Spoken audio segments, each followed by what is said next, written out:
Hello, everyone, and welcome back after a week break for the 4th of July. Hope you guys had a lot of hot dogs, hamburgers, and beers. We're here to break down UFC 251 Fight Island. Do you think they're going to have it listed as like UFC, like Fight Island? On No, like, because or is there's like everything 5 of them 251? coming up. True. We're I turning didn't around. We realize- got another one on Wednesday Yeah, I didn't realize there's 4 events in 9 in days. 2 weeks. Yeah, something like that. Or 2, yeah. That would make more sense. That's kind of crazy, but I am excited for this one. A lot of good fights on here. Hard to find some betting lines. And I feel like I had more written down than I thought I was going to. I made some cuts because I think I was just getting cocky because of how hot we've been. So I started with 7 written down, and then I've pared that down to 4.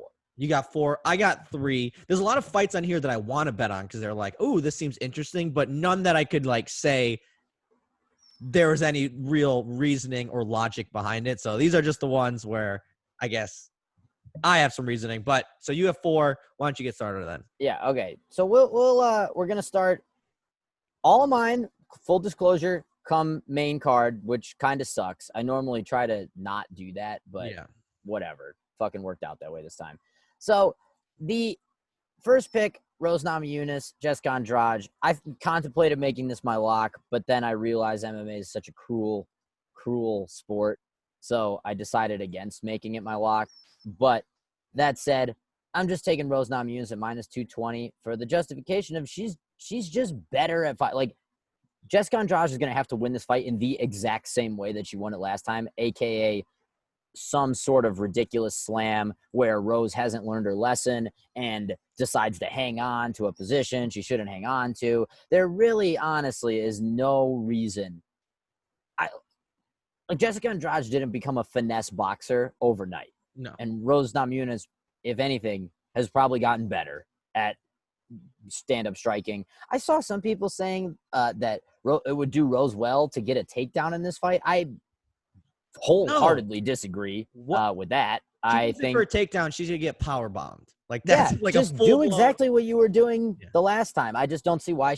It literally in my head that's why I gave the pick, because I cannot see a world. She's just, hey, all you got to do is just, if she grabs a hold of you, don't hang on for dear life. Just get ready to brace for impact or let go and scramble or do whatever. But I got to be honest, I just don't see a world in which the stand-up changes all that much in this fight.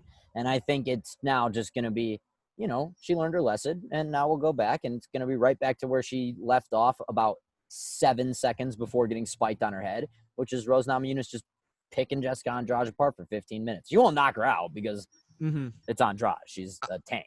I agree with everything you say here. And so my first bet is in this fight. I agree with everything you say here, except you let one part out in the fact that Rose Namajunas is kind of a mental midget. And that is why I'm betting on Andrade. I think she's the better fighter. I think that there is a clear path to victory for Rose. But I have a sneaky suspicion. I feel like Rose's mental game has been in question ever since the Conor McGregor thing. She had these long layoffs. She's had some pullouts. She's had a lot of ups, a lot of downs. I can't imagine COVID's done anything to help these mental issues. So I don't really know where her head's coming at all. And so I think that compounded with the fact that, like, she was winning and everything was going her way until it wasn't. I have a feeling that this fight will be going good. Things are going to start to go bad. And Rose, where she should keep her composure, might end up falling back into a situation where Andrade power bombs her again. And so that, like, I think all things, if it plays out, you simulate this, I think, yeah, Rose, better fighter doesn't always win here. And I think if this was... God fucking damn it. It's starting to rain. Oh, shit. All right, hold on. All right. Keep going. We'll do it. So, like, for me, I think at plus 2-1 odds almost, I think Andrade is at plus 180. Clouds in the sky. Yeah, I had seen it for like the last 10 minutes. I was like, okay, he's about to get rained on. But it's not like where I'm sitting. That's the thing. It's just one of those like stupid where it's like, oh, 2 or 3 raindrops, and you're like, is this gonna keep up, or are we gonna keep playing this little song and dance? But yeah, this was probably my least analytical pick because you know me, I go into the analytics. This was just one of those ones on feel. I'm like, I feel at plus, like we had talked about at some of the lines, at minus 220, it seems like that is a line that tells me Rose is supposed to win. And I think that kind of pressure, that kind of like talk like, hey, Rose, go out there. You're the better fighter. You should be able to do this. Don't let what happened last time happen, is going to get into her head, because I have major questions about where her head is at and how she's able to handle something like that. So taking it there, my least confident pick by far. Let's move I on was to your gonna second. say because I feel pretty good about that one. See, Like I feel like fairly, well, probably one of my outside of my lock that might be as confident as I feel about a pick, if we're being honest. yeah, no, you're definitely way more confident Yeah. about that than I'm the other end. It's just for me, I'm betting against the mental game here. Although I did think twice on it. I almost took this one off for the fact that this is in Abu Dhabi, and I could totally see Andrade gassing out within 3 minutes. I didn't even factor that into my situation, but that makes So me if even feel anything, that better. can help your case. But again, it's just Rose. I've been giving her a lot of heat with the mental. So this is going to be the one where if she does crumble, everyone's going to be like, I told you. Because I feel like if she loses here and she totally just has a mental fart, she's just going to be like, I don't want to do this anymore. Like I feel like we've kind of been on the cusp of like Rose saying that anyways, where after one of these fights, she's going to be like, yeah, no, I really, like, she kind of had her peak, and I haven't necessarily felt that like desire for her to like get back to that point. It kind of seems like you hear a lot of these like, oh, well, I got to find the love for the game. She says it's back. I'm not going to believe it's back until I see it. So that's my first pick. So go on. Yeah, because you have 3 left, right? Yeah.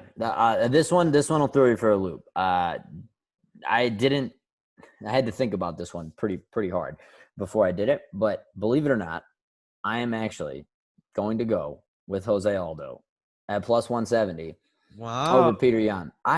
So here's the thing. I, like most people, now I have known for a long time that he is older, he's obviously getting fucking old, and he's got miles on him.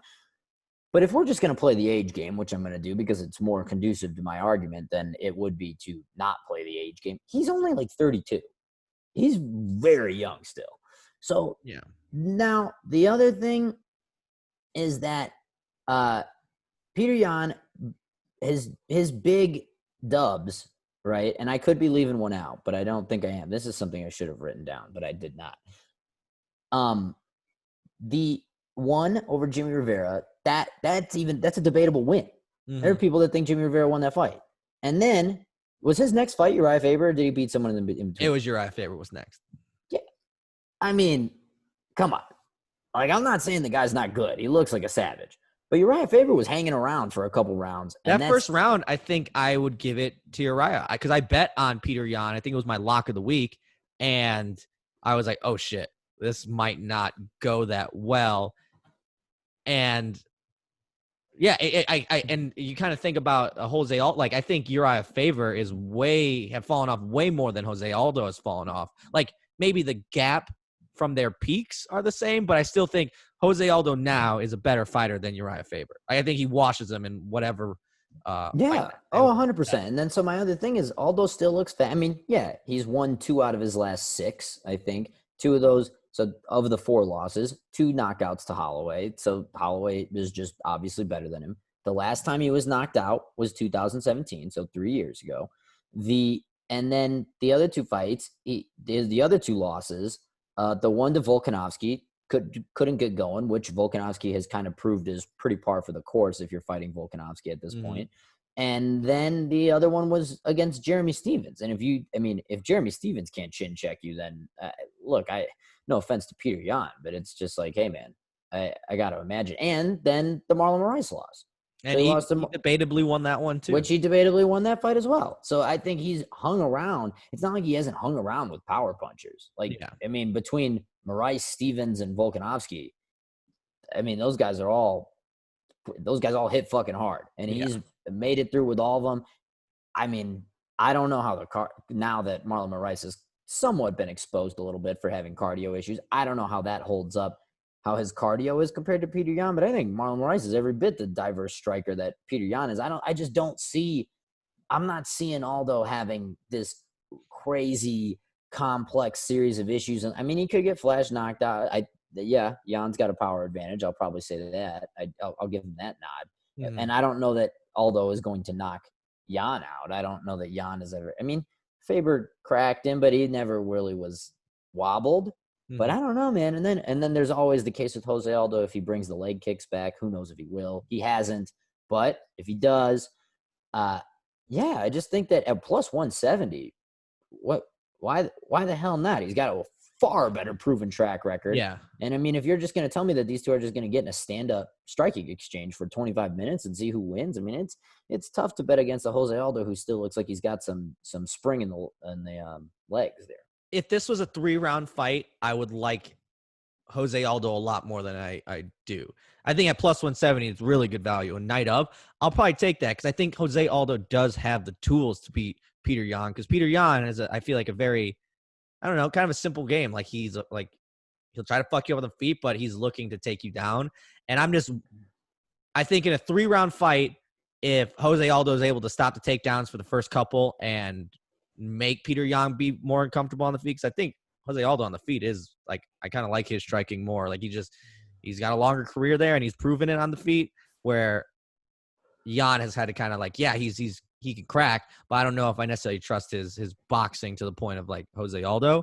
But then you think 5 rounds, like, if I'm just picturing like Peter Yan, he's going to be relentlessly trying to take him down. And Jose Aldo does have good takedowns, but is a 3-year-old Jose Aldo going to be able to like stay competitive? So 3-round fight, I think it could be similar to like a Marlon Moraes type situation where it's like Jose Aldo's staying in there, but I have a feeling that round 4 or 5, Aldo's going to let up just enough where Peter Yan knocks his fucking head off. But I think I might take like a day of just see what the Jose Aldo TKO line is. Fuck it. Maybe he just shocks the world, ends it in the first. It might be like plus probably 3 to 1. Plus 300. I bet it's plus 3 to 1. I think he's got in the title fight, he's got the best shot at an upset. Yeah.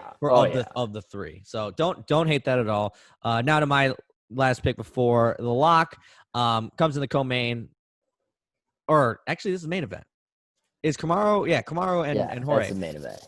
I'm going Kamaru Usman versus Jorge Masvidal. I think not like, I was gonna say bad matchup for Jorge, but like, which it is. It is, but I feel like Kamaru Usman is just a bad matchup for a lot of people. Like, being a huge athletic freak that is so good at wrestling, like, that's a bad matchup for anyone. Like, look at Khabib. I mean, like, it's basically like a Khabib situation where it's like, if you can't stop that takedown or stop that pressure, it's gonna be a long night. And if you see like the Colby Covington Kamaru Usman fight, yeah, that wasn't as much grappling, but I can't imagine Kamaru Usman. Grappling. Yeah, I can't imagine Kamaru Usman's gonna like. He doesn't strike me as the type that would try to prove something on his feet for Jorge Masvidal. Like, he's gonna go out there and try to get the win on the mat. And in Abu Dhabi, where cardio is going to be an issue, where Jorge Masvidal is on 9 days' notice, and Kamaru Usman, I would say like one of his greatest strengths as of late has been his pace, like has been his output. So it's like all that combined together, I just have a feeling that Jorge Masvidal could keep it close for the first couple, and then he just could get drowned. I think there's just not like, he's just not physical enough to just stop. I think he has to win by knockout. He would. There's no. I would be. It would basically be a Gilbert Burns, Tyron Woodley situation if he were to just pull this decision off. Yeah, and where it's I'd like have to be that surprised. And I'm kind of happy that Dustin Poirier had that interview with Helwani saying like, oh no, he's been training, he's been like bringing wrestlers in, he's been doing all this other stuff. Like, that put a lot of line movement. I saw like Masvidal went from minus or plus 250 to like almost 200. Plus 200 now. Yeah. Like that, I'm like, perfect. Like, I went in today and I put my Kamaru Usman bet is like, I don't want this getting like any steeper, because it doesn't, I don't think Masvidal can bring in, like, he would have to train so much wrestling for him to get to the point where he can stop Kamaru Usman for 5 rounds on 9 days notice. Like, I don't care how good of shape he was in. Like, he would have to be going full fight camp for the past 6 weeks for me to trust. And even then, I don't know if I could trust him to be able to keep Kamaru Usman off of his legs. So, like, with it all combined, it's just, yeah, like, it'd have to be Jorge Masvidal by TKO, which I was thinking about taking the hedge bet, like, try to do one way or the other. But, like, at plus, I think I saw. It's not a lot. I left, spoiler alert, left that fight completely off my card because I was going to think about that. But the TKO line is not even that much value. It's actually bad value, I would say, for a prop like that. Because now, like, I think Kamaru Usman, last I checked, was minus 200 on best fight odds, which, like, at 2-1, I like on the short notice fighter. Like, literally, like, at one interview and everyone being like, oh, he's been training with wrestlers, Masvidal's going to win. It's like, I still don't know if that's going to be enough. And I like Masvidal a lot. It's just, this is, and Masvidal, obviously. Major props to him for fucking taking on 9 days notice. But, like, I just, that's not going to be the way to beat Kamaru Usman. So almost made it my double lock of the week, but I have one more lock. So are you taking this fight? No, I don't have anything in this one. The next fight, I teased it, said I was going to do it, looked it over, decided I'm going to do it. The Amanda Ribas, you got the TKO at plus 375, and then you just have Ribas not inside the decision, or not inside the distance, any other outcome, minus 140. So she can win by decision.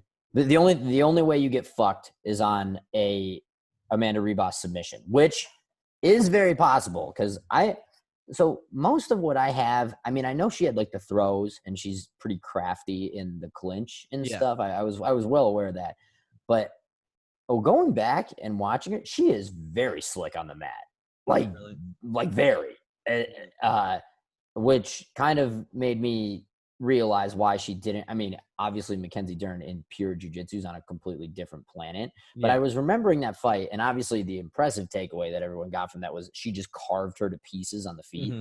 But she also went to the mat with her a couple times, and now it's making sense watching her other fights. Why? Because she's pretty slick, and when you can get punches involved, it seems very much like, oh, okay, she probably honestly wasn't that scared of Mackenzie Dern. Especially has Paige been subbed a bunch?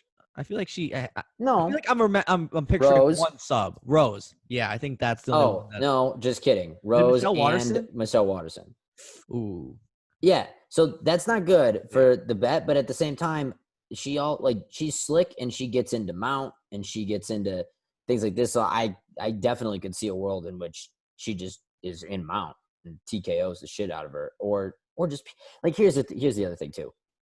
This is a bad comparison. People that like are very well schooled in striking are gonna call me an idiot, which is totally fine. Mackenzie Dern and Paige Van Zandt, to me, it's not that their striking styles are similar. It's that they are predicated on the same things. It is just, it's very like call out like, okay, I remember cross hook, or I remember jumping switch kick, or I remember big overhand right for Dern. And it very much relies on sort of, this doesn't get, the pieces don't mesh together so much as it's just A button, B button, and it relies a lot on, am I faster than the other person? Am I more athletic than the other person? It's not so much, am I craftier than the other person? And Ribas completely exposed the shit out of that in the Dern fight. And Dern's tough as shit. And so is Paige. I'm not saying Paige isn't, but I'll take, if I can get these odds and we can just end up in this sort of stand-up battle and Paige is going to scramble to her feet and do all this stuff, I'll 100% take the cover that she's going to knock her out or win the decision over the submission. I mean, it definitely is a risk, but when you for every unit you put down on the TKO, then you stand to win, and then you put a 2-piece down on the not inside the distance. Yeah, I mean, you've got literally one outcome that the fight could have, and you're making units on every other side of this bet. So and to add to it, I don't know if you thought about this, it's Abu Dhabi. It's gonna be hot as shit. These girls are gonna be fucking drenched 2 minutes into the fight. Yeah, good for no sub.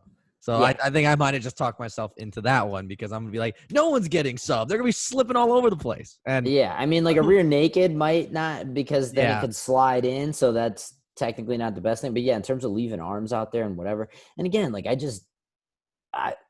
I saw enough of she does when she gets on top, she follows a pretty standard protocol of like get into half guard, beat the shit out of the girl, move into side control, move to mount, and then just administer punishment. So like I really like that from a TKO perspective. Now you always obviously have to worry about them turtling and going and giving you the back, which yeah, Paige has been choked out twice by Rose and what's the other girl's name? Michelle Watterson. So not great, but look, I'm just saying. I mean, there are some people that I've seen. Obviously, a lot of people think Ribas is going to win, so I'm not going to act like the whole internet went hipster on this one. But I have seen a couple people like, I don't know, Paige hasn't been around in a while. She might surprise people. I'm like, the level of which that she would have to surprise somebody. This would not like if Masvidal came out and he stuffed 2 or 3 takedowns and then buzzed Usman with a punch or two. While I would be very surprised, and I'm saying, and that changes the tide of the fight and he somehow goes on to win a decision. While I would be quite surprised, Masvidal making some footwork adjustments to avoid getting put on the cage is far more plausible to me than just I fundamentally, outside of maybe, like I said, cardio, I really don't understand where Paige would have any advantage. I don't even know about cardio, man. I've been watching more Aranda Ribas TikToks and Instagram stories. This girl has, I think it's just that she doesn't speak English very well. At least she speaks a little bit of English, but so she doesn't get as much FaceTime in front of the cameras. Also wasn't on the cover of Sports Illustrated. That helps. Mm-hmm. She's every bit as bubbly and has that crazy high school teenager energy that Paige Van Zandt has. So, like, I don't know that there is even necessarily a cardio advantage. But you don't understand what she's saying, so it's not nearly as annoying as whatever Paige is doing. Yeah, no. I don't even understand it. So it's just kind of like, all right. But yeah, no, I get what you're saying. We're like, for Paige to go out there and just like outclass Arribas as like a boxer or just a mixed martial artist, that'd be like if Masvidal went out there and just double leg takedown Kamaru Usman over and over for 5 rounds. You're like, huh, that's a shocker. Like that's the level. And hopefully, the only thing about when you said the rear naked stuff, I was like, oh shit, I could totally see. The only problem, so the Abu Dhabi stuff helps with the obviously no subs, but the part that doesn't help that argument, very specific one. The part that doesn't help that argument is that it's Paige Van Zandt. If Paige Van Zandt's in mount and taking punishment to the face, she's giving up that turtle because she's trying to save the moneymaker. Like, as some other people would be like, all right, at least I'm not going to get choked there. She's like, no, choke me. I'm not going to take fucking punches here. Like, this literally makes me more money. This compounded with a couple of other assets make me more money than any of this. Yeah, but she got her face beat up pretty bad in the Rose fight. She was bleeding all over the place. Yeah, true. That was pre-Sports Illustrated, though. Yeah. No, true. Now we're post. Now this is last fight on her contract, so maybe we see a little bit more fight out of her. So who knows? I'll probably I'm taking Ribas that I'll probably just lay the number if we're being honest. I mean that you really can't go wrong as long as you're betting against Paige. I would be shocked and appalled if she were to somehow manage to win. Yeah. All right, moving on to locks of the week. This one comes in the co-main event. Volkanovski versus Max Holloway. I mean, it's got to be Volkanovski. Like, I think at minus 200 now. I think it's crazy that it's still minus 200. Yeah, I put it in earlier this week. I saw it go up, went back down, so I put it in again. So I'm in for about 4 units. It's just we had said it on our podcast. Shout out below the Fight Me Bro radio show, comes out on Tuesdays. We said it.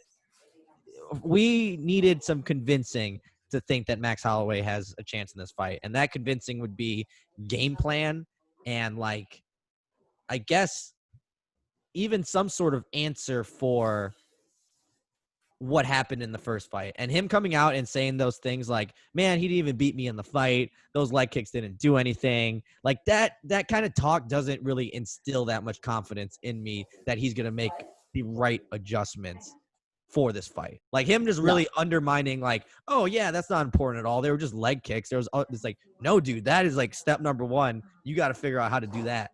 And or how to change that, to do something and to force it, because Volkanovski, like, his game plan now, but he also might have, like, he's thinking of plan B, plan C. So for Holloway to undermine plan A like that so much, or at least talk like it, doesn't help. And then the whole Zoom meetings, like, him saying he hasn't met his coach in person, him saying they're just doing over Zoom. Like, it just screams big rock energy from Hawaii, and that, to me, is not going to be enough to cut it. And then also to add on top of it, Volkanovski's been in New Zealand, man. They didn't even get coronavirus. He's had a full fucking camp. He's had all his training partners, and not even just like, oh, they're just training partners. He has world-class training partners. Yeah. And he's out of one of the best gyms. Like, look at everyone that's come out of City Kickboxing. They've been fucking monsters. What's his name? Dan Hooker just looked phenomenal in his last fight. You're going to get a very good-looking Volkanovski. He's going to be on point. Yeah. He'll be better than last time. And for sure. Max, I don't even know if we're going to get the best Max. And we needed a better version of Max to beat Volkanovski. So for me, it's just, there's no question here. There's not I honestly, genuinely don't think. So, yeah, I don't have to repeat literally everything that you just said, because that's it. That's why you're going with Volkanovski as the lock. But the other thing is, I don't even think that if you made this fight, even if Max was in a full camp, I still think it's too short of a period of time. I think you got to let him fight somebody else. You need some more skill. He's got to figure out, and he needs – it's not that Volkanovski, quote unquote, beat the brakes off of him. Yeah. So much as it's just, man, he just looked like he couldn't figure it out. And I think it's going to take longer than 6 months to figure it out. So I think another fight would have done him some good. I think that he just needed more time to put more tools in the toolbox and figure out how the hell he's going to deal with low kicks, with Volkanovski darting in and out, as opposed to getting in these long exchanges in the pocket that Holloway loves. There's too little. I mean, it's just too little time. And then and then like you said, you're not only is it too little time to figure it out if you're training, you're not even fucking training. He's out here. He is literally getting ready for a world title fight on Wii Boxing. Yeah, no, that might be. That's not gonna work. And the fact, like you said it with like the time of needing to develop new skills. Like, I wouldn't say necessarily it's like new skills. It's like Max Holloway has his developed style that no one's been able to stop except for Alex Volkanovski. He figured out how to stop it. Like, he may not have beaten you bad, but he very clearly stopped your fight style of being able to hurt him. Like, I don't think Volkanovski really took that much damage and toward later in the round. Any damage. Yeah, I mean, yeah, he took some body shots, but like, this is just Max. That's just Max, like, his relentlessness and his cardio, just being able to keep moving forward.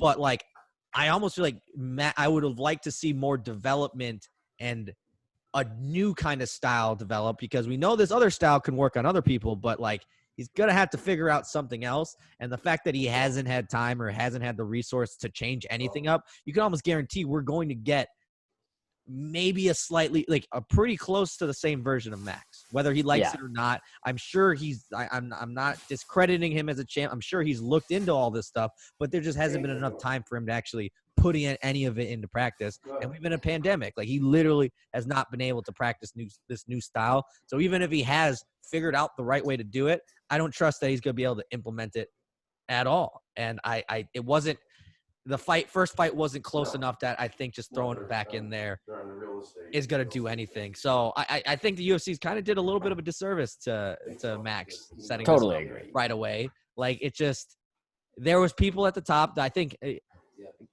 they would have given, as much as it, like, he hasn't fought in a while, they would have given Volkanovski Brian Ortega. I don't think people would have been that mad. Like, Zabit, I think they would have been fine with Zabit. Even Korean Zombie. These are viable options.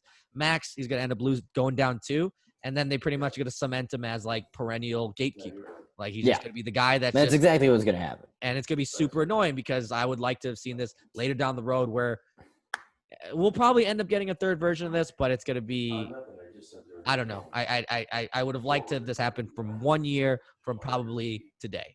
Like, a full year and a half after, maybe 2 or 3 fights. Because I like Max. I love him as a champ.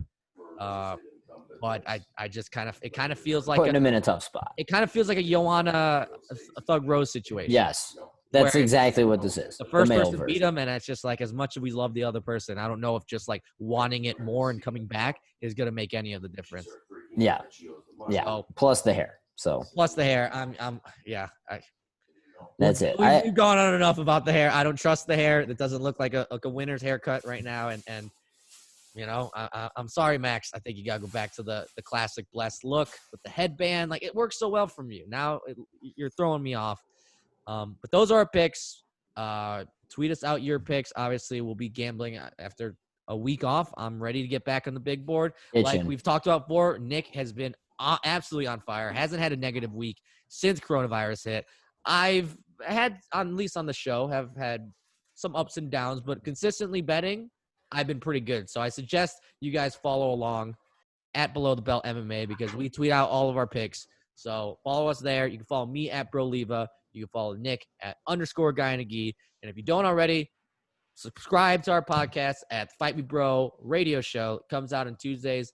And we also put out, I believe, a Friday show, or Thursday or Friday. This week it moved up. It was Wednesday this week. Wednesday, because we had too much shit to put out. Yeah, we do our unofficial rankings where we give our rankings of various things. Everything from fast food items to the best Christmas characters to start a fight team with. So tune in for that. Very fun show. Not always about fighting. So until next week, we'll be seeing you guys. Peace out.